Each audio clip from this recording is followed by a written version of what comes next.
Pensez-vous que le mois d'avril est le moment idéal pour tout planter dehors et espérer un miracle? Détrompez-vous. C'est l'erreur numéro 1 qui ruine des milliers de potagers chaque année. Bonjour à tous et bienvenue. Aujourd'hui, nous allons parler de ce qu'il faut vraiment faire dans votre potager en avril 2026. Je vous ai préparé le plan de travail le plus complet et le plus détaillé possible, avec toutes les plantations à ne surtout pas rater. Je vous promets qu'à la fin de cette vidéo, vous saurez exactement comment doubler vos futures récoltes, juste en appliquant quelques gestes simples ce mois-ci. Mais attention, nous allons commencer par briser un mythe énorme. Vous pensez que les beaux jours sont définitivement installés? La vérité sur le climat de ce mois d'avril risque de vous surprendre. Alors, restez bien jusqu'à la fin pour découvrir le secret qui sauvera vos jeunes pousses. Êtes-vous du genre à planter vos tomates dès les premiers rayons de soleil? Ou êtes-vous de la team prudente qui attend le mois de mai? Dites-le moi tout de suite. Pour bien comprendre les enjeux, il faut faire un petit saut dans le temps. Historiquement, le mois d'avril a toujours été le mois des fous pour les jardiniers. Le fameux dicton « En avril, ne te découvre pas d'un fil » n'a jamais été aussi vrai que pour nos légumes. Depuis quelques années, et particulièrement en cette année 2026, nous observons des hivers très doux suivis de printemps totalement imprévisibles. Les températures peuvent monter à 20 degrés l'après-midi et chuter en dessous de 0 la nuit. Ce phénomène stresse énormément les plantes. C'est pourquoi le jardinage moderne, surtout en permaculture, s'est adapté.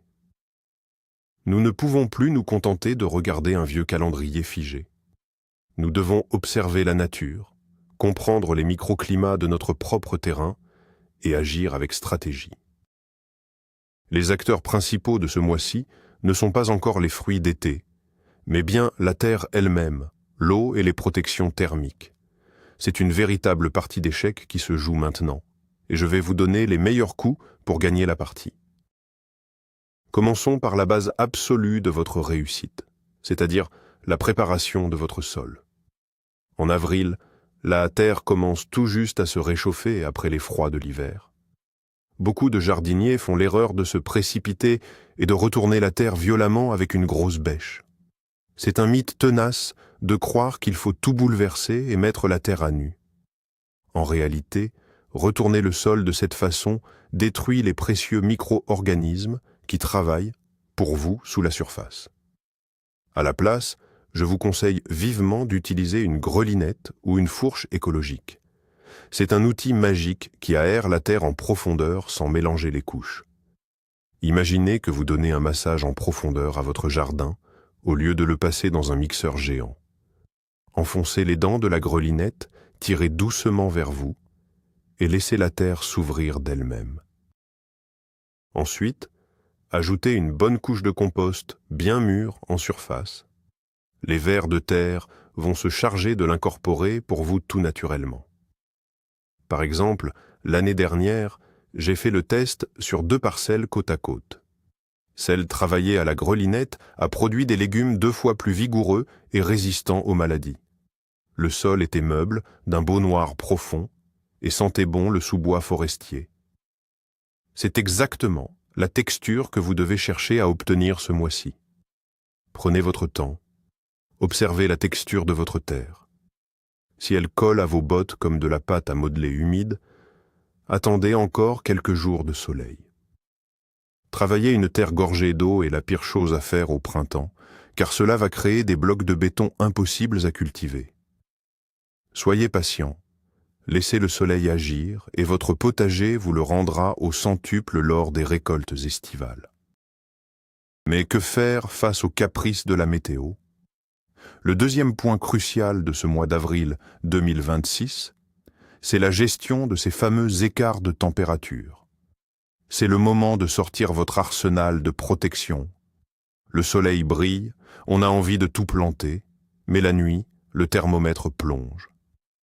Le secret ici, c'est l'utilisation stratégique des voiles d'hivernage et des cloches de protection.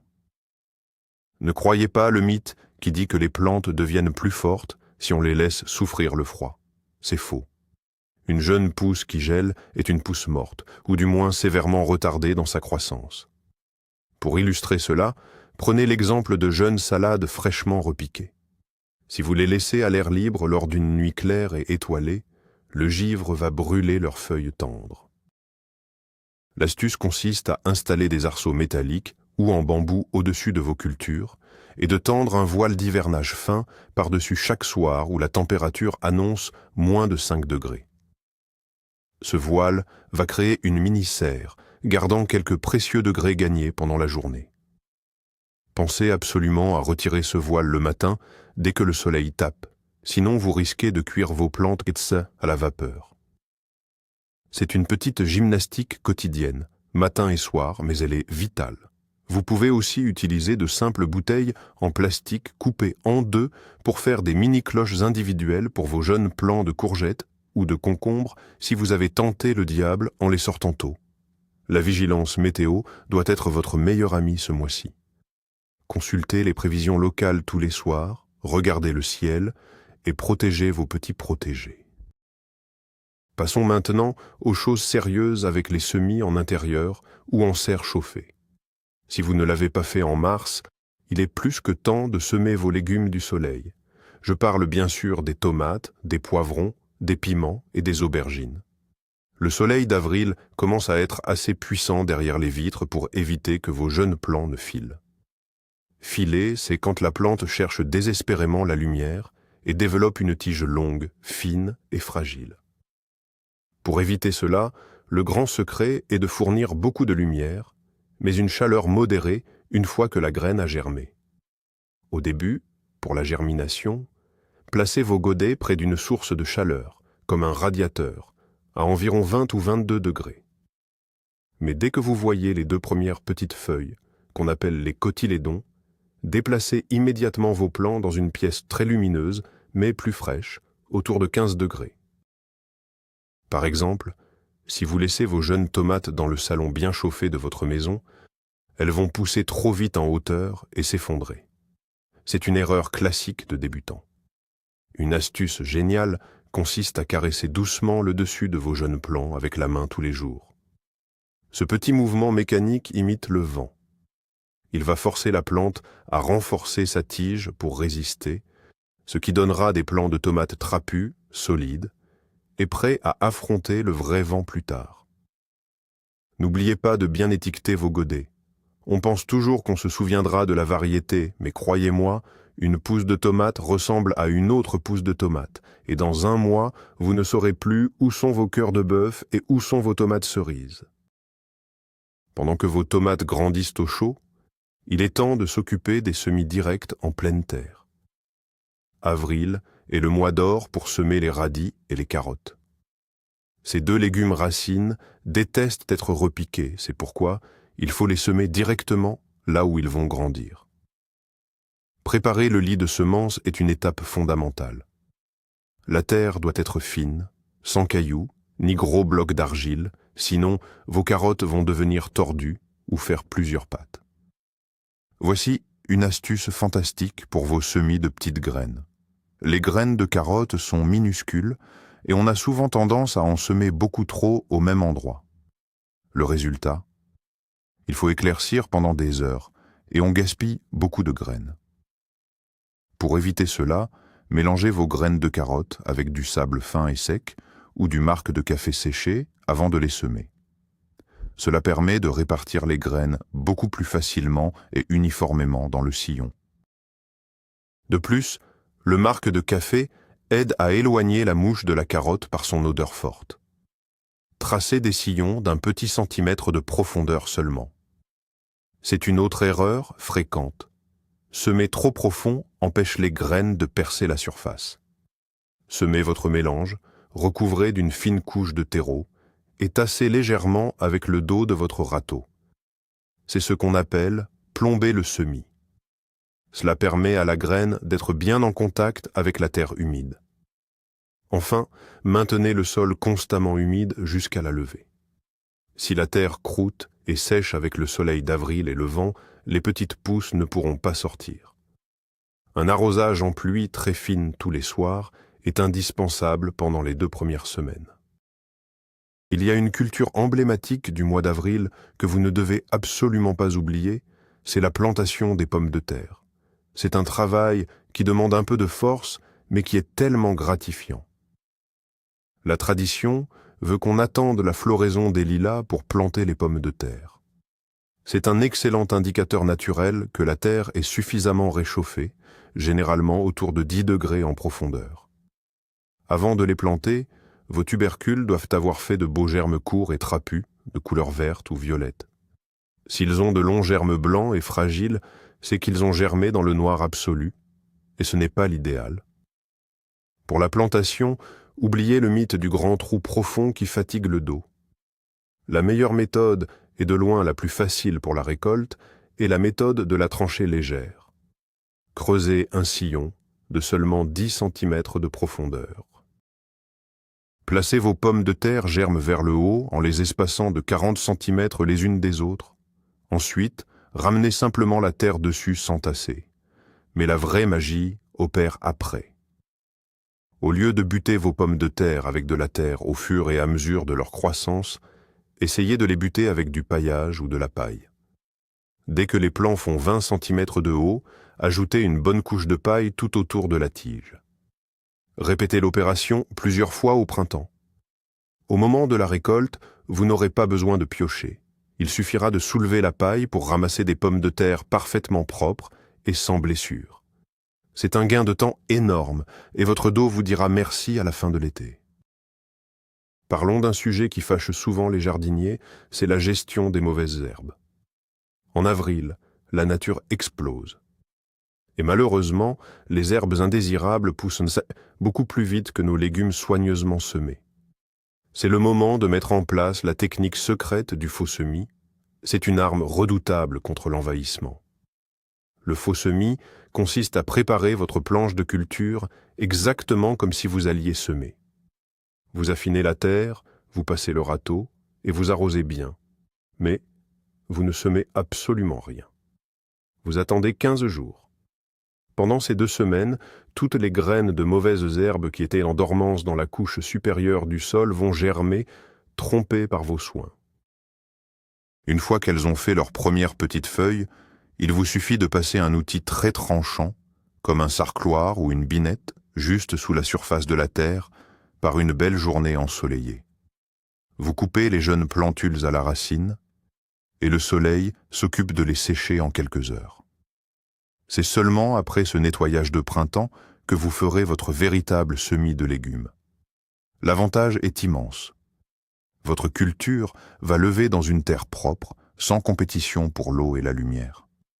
Par exemple, si vous semez des panais qui mettent 3 semaines à germer, sans faire de faux semis, vous ne retrouverez jamais vos rangs sous la forêt de mauvaises herbes. C'est une question d'anticipation. Prenez le temps de faire ce faux semis en avril. C'est des heures de désherbage fatigant économisées pour le mois de juin et juillet. Si vous avez la chance de posséder une serre, avril est un mois d'attention extrême. On pourrait croire qu'une serre résout tous les problèmes, mais elle peut vite devenir un piège mortel si elle est mal gérée. Le danger principal n'est pas le froid, mais bien la chaleur étouffante et l'humidité excessive. Dès que le soleil d'avril frappe le plastique ou le verre, la température peut grimper à plus de 40 degrés à l'intérieur en quelques heures. C'est le moment critique où vous devez aérer. Un mythe dangereux est de penser que plus il fait chaud, mieux les plantes poussent. C'est totalement faux pour les jeunes plants qui vont littéralement cuire. De plus, une atmosphère confinée et humide est le paradis absolu pour le développement des maladies fongiques comme le mildiou ou la fonte des semis. Votre mission quotidienne est de surveiller le thermomètre. Ouvrez grand les portes et les lucarnes dès le matin, idéalement vers 9 heures, pour créer un courant d'air salvateur. La brise va fortifier les tiges de vos plants et chasser l'air humide de la nuit. Imaginez que votre serre a besoin de respirer, tout comme vous ouvrez les fenêtres de votre maison le matin.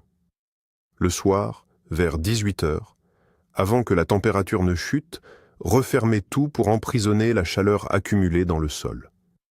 C'est une danse quotidienne avec les éléments. Si vous n'êtes pas chez vous en journée, je vous conseille vivement d'investir dans des ouvertures automatiques de lucarne.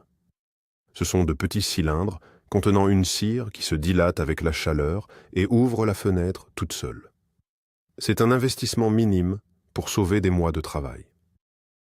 Avril, c'est aussi le grand réveil du verger et des petits fruits. Concentrons-nous sur les fraisiers, car tout le monde adore les fraises du jardin. Si vous avez déjà une fraiseraie plantée les années précédentes, c'est le moment du grand nettoyage de printemps. Commencez par couper toutes les vieilles feuilles desséchées, brunes ou tachées de la fin de l'hiver. Ne laissez que le cœur vert et bien vigoureux de la plante. Cela évite que les maladies ne se propagent aux nouvelles feuilles. Ensuite, griffez légèrement la terre autour des pieds pour l'aérer et apportez une bonne poignée de compost bien décomposé ou de guano naturel à chaque plant. Les fraisiers sont très gourmands au démarrage de leur végétation. Mais le secret d'une belle récolte saine, c'est le paillage. Ne laissez jamais vos fraisiers sur de la terre nue. Dès que vous avez nettoyé et nourri, installez un paillis épais tout autour des plants. Vous pouvez utiliser de la paille classique, des aiguilles de pin qui vont légèrement acidifier le sol, ce qu'ils adorent, ou même des feuilles mortes broyées. Ce paillage a un triple rôle magique. D'abord, il garde la terre fraîche et humide pendant les jours chauds. Ensuite, il empêche les mauvaises herbes de pousser. Et surtout, il isole vos futures fraises du contact direct avec la terre humide. Fini les fraises pourries ou mangées par les limaces par en dessous. Par exemple, une année, j'ai oublié de pailler une ligne de fraisier. La moitié de la récolte a fini au compost, abîmée par la boue lors des averses d'avril. Le paillage est vraiment votre assurance récolte parfaite. Poursuivons notre plan d'action avec les légumes-feuilles et particulièrement les salades et les épinards. Avril est un mois fantastique pour ces cultures qui aiment la fraîcheur et redoutent les grosses chaleurs de l'été. La règle d'or pour avoir des salades en continu, c'est de ne jamais semer tout votre paquet de graines le même jour. C'est l'erreur classique. Vous vous retrouvez avec 40 laitues prêtes le même jour, vous en mangez matin, midi et soir pendant une semaine, et après, plus rien. Les autres montent en graines et deviennent amères. La solution, c'est la technique des semis échelonnés. Le principe est simple. Semez juste un petit rang d'1 mètre environ tous les 15 jours. De cette façon, vous étalez vos récoltes de manière parfaitement synchronisée avec votre consommation. Pour les épinards, semez-les à des endroits qui seront ombragés plus tard dans la saison, par exemple entre les futurs rangs de tomates. L'épinard de printemps pousse très vite. Tracez des sillons profonds de 2 cm, semez clair pour éviter que les plants ne s'étouffent, et arrosez bien. Un mythe fréquent est de croire que les salades n'ont besoin de rien. En fait, elles sont très exigeantes en eau pour rester tendres. Si elles manquent d'eau, ne serait-ce que quelques jours en avril, elles vont stresser et déclencher leur floraison prématurée. Paillez vos jeunes plants de salade avec une fine couche de tonte de gazon bien sèche. Cela va garder une humidité constante au pied, ce qui est le secret pour avoir des feuilles croquantes et douces, dignes d'un grand restaurant. Il est temps de lever les yeux vers vos arbustes et vos haies. Le mois d'avril marque la limite extrême pour la taille de formation et de rajeunissement. Si vous avez des rosiers, des buddléias ou des hibiscus qui fleurissent sur le bois de l'année, c'est maintenant ou jamais. Beaucoup ont peur de tailler, craignant de blesser la plante. Mais c'est un mythe.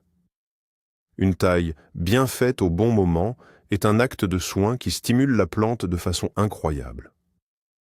Le grand principe de la taille de printemps est de couper court pour forcer l'arbuste à produire de nouvelles branches vigoureuses qui porteront les fleurs. Utilisez toujours un sécateur parfaitement aiguisé et désinfecté avec un peu d'alcool. Une coupe propre cicatrise vite, alors qu'une branche mâchouillée par un vieil outil rouillé devient la porte d'entrée des champignons. Pour illustrer, prenons un vieux pied de lavande qui commence à faire du bois mort au centre. En avril, taillez toutes les tiges vertes d'un bon tiers, juste au-dessus d'un petit départ de feuilles. Surtout, ne coupez jamais dans le vieux bois sec de la base, car la lavande ne repartira pas de là. L'objectif est de garder une belle forme en boule, bien compacte. Attention cependant, règle d'or absolue. Ne taillez jamais en avril les arbustes qui fleurissent au printemps, comme les forsythias, les lilas ou les seringas. Leurs bourgeons floraux sont déjà formés depuis l'année dernière. Si vous les taillez maintenant, vous coupez toutes vos futures fleurs de la saison. Ces arbustes-là se taillent toujours juste après leur floraison.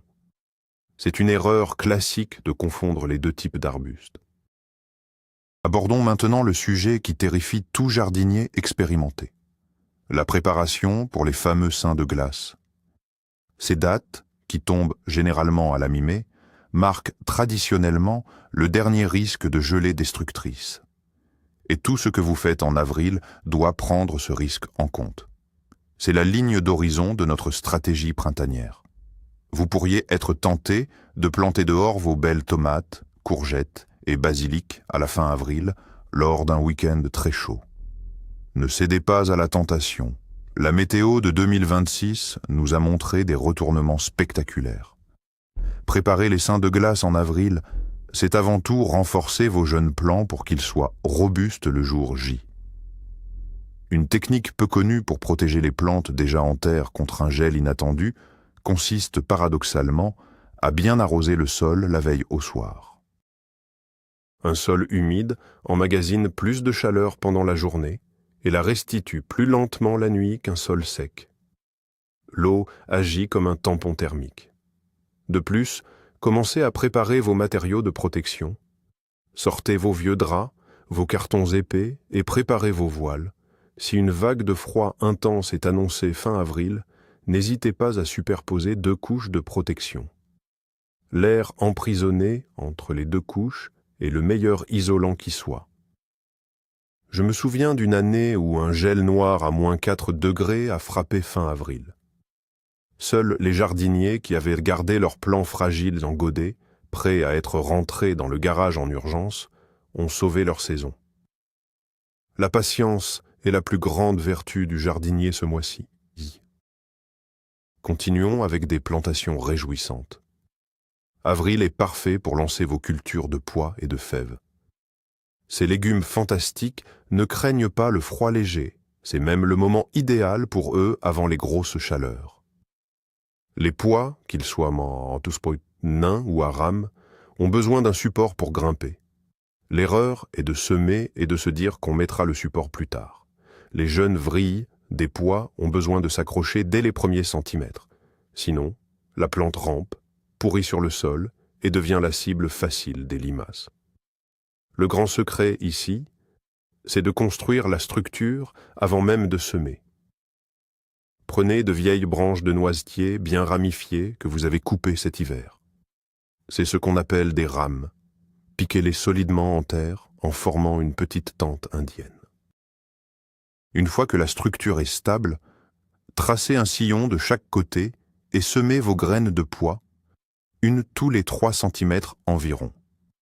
Recouvrez d'un peu de terre et arrosez. Une autre méthode très efficace et économique est de tendre un grillage à moutons entre 2 solides piquets de bois. C'est un support parfait et réutilisable chaque année. Un mythe tenace prétend qu'il faut tremper les graines de pois dans l'eau la veille pour accélérer la germination.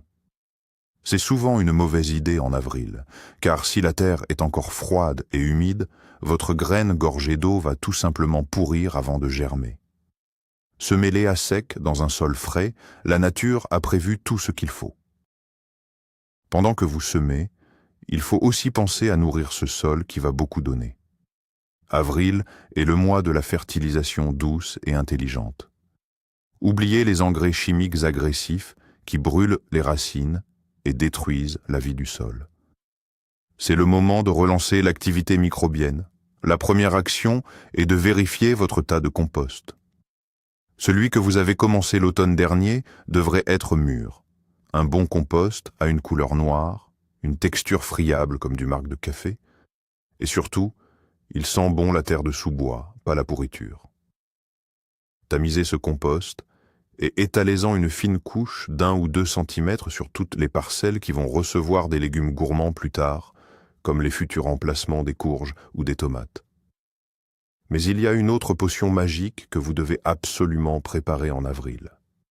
C'est le fameux purin d'ortie. Les orties jeunes commencent à sortir massivement en ce moment. Mettez des gants épais, ramassez un grand seau de jeunes feuilles d'ortie, sans les racines. Hachez-les grossièrement et mettez-les dans un grand bidon en plastique, jamais de métal. Ajoutez 10 litres d'eau de pluie par kilo d'ortie. Laissez macérer ce mélange pendant environ 2 semaines, en remuant tous les jours. Quand il n'y a plus de petites bulles à la surface, c'est prêt. Filtrez le tout. Ce liquide, dilué à 10% dans votre arrosoir, est le meilleur engrais naturel riche en azote au monde pour booster le démarrage de tous vos légumes-feuilles et de vos jeunes plants repiqués. C'est de l'or liquide, gratuit et fait maison. Parlons d'un point technique souvent négligé au printemps, l'arrosage. En avril, la règle n'est pas la même qu'en plein été. L'été, on arrose souvent le soir pour éviter l'évaporation. Mais en avril, arroser le soir est une erreur qui peut vous coûter cher. Les nuits sont encore très fraîches. Si vous détrempez la terre à la tombée de la nuit, le sol va rester froid et gorgé d'eau jusqu'au lendemain matin. Cela favorise le pourrissement des racines et surtout, cela crée un toboggan idéal pour les limaces qui sortent la nuit et adorent pas la boue fraîche. Le grand principe de l'arrosage printanier, c'est d'arroser le matin. Tôt le matin, avec une eau qui idéalement n'est pas glaciale. Si vous utilisez l'eau du robinet, laissez vos arrosoirs pleins reposer au soleil pendant la journée précédente pour que l'eau prenne la température ambiante. Arrosez au pied des plantes, jamais sur le feuillage. Le soleil d'avril, qui tape sur des feuilles mouillées, peut créer un effet loupe et brûler la plante, ou favoriser le mildiou. Privilégiez un arrosage copieux, 1 ou 2 fois par semaine, plutôt qu'un petit jet superficiel tous les jours. Un arrosage profond force les racines des jeunes plantes à descendre chercher l'humidité en profondeur. Si vous arrosez juste la surface, les racines restent en haut, et à la première sécheresse de mai, vos plantes mourront de soif. Pensez à l'arrosage comme à une éducation pour vos plantes. Vous leur apprenez à être autonomes et fortes. Un autre secret fascinant de la permaculture à mettre en place en avril, ce sont les associations de cultures. Le jardin n'est pas une usine où chaque chose est séparée. C'est un écosystème. Certaines plantes s'entraident, se protègent des maladies ou éloignent les ravageurs des autres. C'est le moment de planifier ces mariages heureux. L'exemple le plus célèbre et le plus efficace à semer ce mois-ci, c'est le duo carotte et poireau. La mouche de la carotte, qui fait des vers dans vos racines, déteste l'odeur forte du poireau. Et inversement, la teigne du poireau, un petit papillon destructeur, fuit l'odeur du feuillage de la carotte. Plantez un rang de poireaux, puis un rang de carottes. C'est un système de défense naturelle redoutable. De même, prévoyez toujours de planter des œillets d'Inde, aussi appelés tagettes, au pied des futurs emplacements de vos tomates. Les racines des œillets d'Inde sécrètent une substance dans le sol qui tue les nématodes, des petites vers invisibles qui détruisent les racines des tomates. C'est une erreur de planter des monocultures intenses sur une grande surface. Mélangez les formes, les odeurs et les couleurs. Plantez des radis autour de vos jeunes salades. Les radis pousseront vite et occuperont l'espace avant les mauvaises herbes, tout en éloignant certains altises. L'association de cultures demande un peu plus de réflexion sur le papier avant de semer, mais elle transforme votre potager en une forteresse naturelle contre les agressions du printemps. N'oublions pas d'embaumer notre potager avec les herbes aromatiques. Avril est le moment de les relancer ou de les planter. le persil, la ciboulette, le thym, le romarin, l'estragon, toutes ces merveilles doivent trouver leur place. Mais attention à ne pas commettre l'erreur fatale avec la menthe. La menthe est une plante envahissante d'une puissance incroyable. Ses racines, les rhizomes, voyagent sous la terre et peuvent coloniser plusieurs mètres carrés en une seule saison, étouffant tout sur leur passage. Le grand secret pour cultiver la menthe sans devenir fou, c'est de l'isoler. Plantez-la toujours dans un grand pot enterré dans le sol, en laissant le bord du pot dépasser de quelques centimètres au-dessus du niveau de la terre. De cette façon, vous profitez de son parfum fantastique pour vos tisanes, sans qu'elle n'envahisse vos carottes. Pour le persil, le semis d'avril est capricieux. La graine est très dure et met parfois 1 mois à lever. Le mythe dit qu'il faut aller semer le persil quand on est en colère. En réalité, l'astuce technique consiste à faire tremper les graines de persil 24 heures dans un verre d'eau tiède avant de les semer, puis de maintenir le sillon de semis sous un carton humide pendant 1 semaine. Cela va ramollir l'enveloppe de la graine et forcer la germination rapide. Une fois levé, le persil aime une terre riche et un soleil modéré. Installez un beau carré d'aromatique près de votre cuisine, car c'est la touche finale qui transformera tous vos plats estivaux. Le mois d'avril est magnifique, mais il amène avec lui l'ennemi public numéro 1 du jardinier, les limaces et les escargots.